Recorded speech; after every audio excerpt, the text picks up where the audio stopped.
SSC নতুন নিয়োগে অতিরিক্ত 10 নম্বর বাতিল সহ 5 দফা দাবি তুলে বিক্ষোভ মিছিল নতুন এসএলএসটি চাকরি প্রার্থীদের। বৃহস্পতিবার শিয়ালদহ থেকে গান্ধী মূর্তির পাদদেশ পর্যন্ত অভিযান করেন তারা। তাদের দাবি, চাকরিরত অভিজ্ঞ শিক্ষকদের অতিরিক্ত 10 নম্বর দেওয়ার ফলে তারা কম নম্বর পেয়েও ইন্টারভিউতে ডাক পাচ্ছেন, কিন্তু নতুন চাকরি প্রার্থীরা বঞ্চিত হচ্ছেন। 2016 সালের প্যানেল বাতিলের পর নতুন করে নিয়োগের নির্দেশ দেয় সুপ্রিম কোর্ট। তারপর নিয়োগের নিয়মে কিছু পরিবর্তন করা হয়।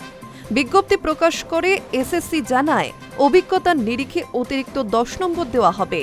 তবে পরীক্ষায় বসেন নতুন ও চাকরিহারা যোগ্য শিক্ষকরাও। ফল প্রকাশের পর সেই নম্বরের ভিত্তিতে ডাক পেতে শুরু করেন চাকরি প্রার্থীরা। তবে নতুন চাকরি প্রার্থীদের অভিযোগ, 10 নম্বর অতিরিক্ত পাওয়ার ফলে অভিজ্ঞ চাকরি প্রার্থীরা ইন্টারভিউতে ডাক পাচ্ছেন, তারা পাচ্ছেন না।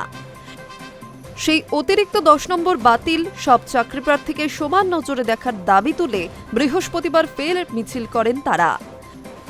চাকরি প্রার্থীদের অভিযোগ, 58 থেকে 59 নম্বর পেয়েও ইন্টারভিউতে ডাক পাচ্ছে না তারা। চাকরিরতদের 10 নম্বর দেওয়ায় তারা ইন্টারভিউতে যাচ্ছেন। তাদের শ্রেণীকক্ষে থাকার কথা ছিল, কিন্তু আজ তারা রাজপথে।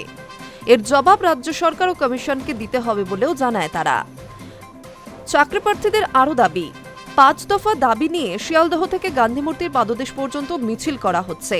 তাদের দাবি, অতিরিক্ত 10 নম্বর বাতিল করতে হবে, না হলে এমন কিছু করা হোক যাতে সবার মানদণ্ড সমান থাকবে। আশা করছেন তারা রাজ্য সরকার তাদের দাবিকে মান্যতা দেবে। Hi news network.